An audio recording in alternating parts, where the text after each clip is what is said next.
Neben anderen Waffensystemen und Hilfsgütern lieferte Deutschland unter anderem auch die Panzerhaubitze 2000 in die Ukraine, welche Deutschlands Standardartilleriegeschütz darstellt. Mit einer Besatzung von 5 Mann, einer 155 mm Haubitze und einer Schussreichweite von bis zu 56 Kilometern zählt das hochpräzise Gerät zu einem der besten selbstfahrenden Geschütze der Welt. Für die Kampfbereitschaft der Haubitze reicht es ebenfalls, wenn man nur 3 Besatzungsmitglieder verfügbar hat, was im Ernstfall keine Auswirkung auf die Funktionalität der Haubitze haben sollte. Das Treibladungsmagazin wird durch ganze 3 Schiebetüren vom Kampfraum getrennt, um bei einer Explosion das Leben der Besatzung nicht zu gefährden. Ebenfalls wird der dadurch entstandene Druck nach außen durch Austrittsöffnungen am Turm umgeleitet, sodass die Besatzung eine erhöhte Überlebenswahrscheinlichkeit besitzt. Das ist eine dieser Funktionen, welche zwar Mehrkosten verursachen, dafür aber das Leben der Besatzung sichern. Da die Ausbildung der gesamten Besatzung mehr kostet als das Fahrzeug und vor allem im Kriegsfall gut geschulte Besatzungen den Unterschied machen können, rentiert es sich, diese am Leben zu erhalten. Merken Sie sich, ein Fahrzeug kann man immer wieder neu ersetzen, eine gute Besatzung aber nicht. Deutschland und die Niederlanden haben gemeinsam 22 Haubitzen in die Ukraine geliefert, welche seit über einem Jahr im Einsatz sind. Der deutsche Anteil beträgt bis heute 14 Stück, von denen im gesamten Krieg keine einzige zerstört wurde. Bisher gab es nur einen Nachweis, dass eines der Systeme wahrscheinlich durch eine Lancet-Kamikaze-Drohne getroffen und leicht beschädigt wurde, dafür aber nicht zerstört. Sie sehen also, dass das Geschütz eine angemessene Reichweite besitzt und zeitgleich die Besatzung vor Gefahren schützt. Jetzt gab es aber im Verlauf des Krieges oft die Meldung, dass die Ukrainer gemischte Gefühle über die Panzerhaubitze 2000 haben. Diese sind zwar zum einen präzise und bieten der Mannschaft Schutz, jedoch sind die meisten in stetiger Reparatur, da sie nach intensiven Gefechten technische Ausfälle erleiden mussten. Für diejenigen, die nur die Titel und nicht den Inhalt lesen oder sich auch gar nicht damit beschäftigen, kommt nun ein alter Grundgedanke auf. Die Bundeswehr wurde totgespart und Deutschland besitzt nicht mehr die notwendigen Mittel, um sich verteidigen zu können, da deutsche Wehrtechnik anscheinend Schrott ist.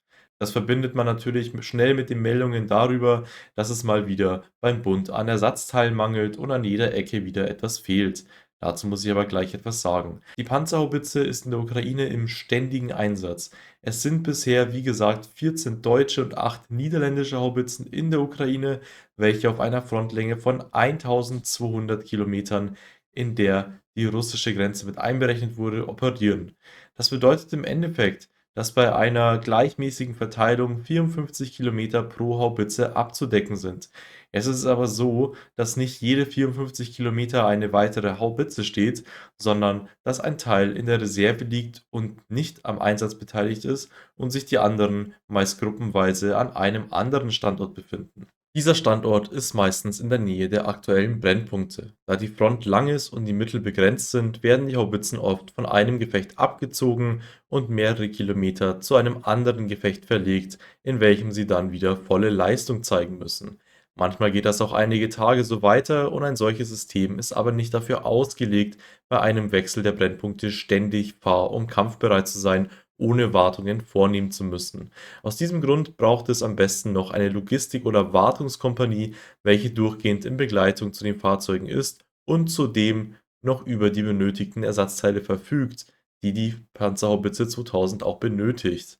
Hinzu kommt ja noch, dass die Haubitze im Ukraine-Krieg für das sogenannte Abenteuer-Dauerfeuer genutzt wurde, wofür sie schließlich nicht ausgelegt ist. Im Normalfall soll das Geschütz irgendwo im Hinterland stehen, bei Bedarf schnell und zügig in eine Feuerstellung einfahren und dann wenige Schuss abfeuern, bis sie die Stellung wieder verlässt.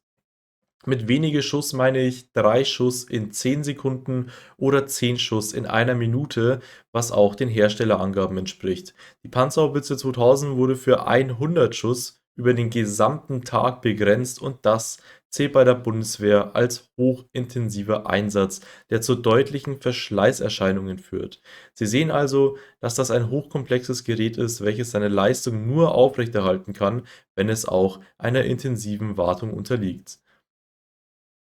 In Zeiten eines Krieges sind 100 Schuss am Tag aber eine verschwindend geringe Zahl, wenn man bedenkt, dass bei russischen Angriffen an den Brennpunkten einfach mehr nötig ist, um diese aufzuhalten.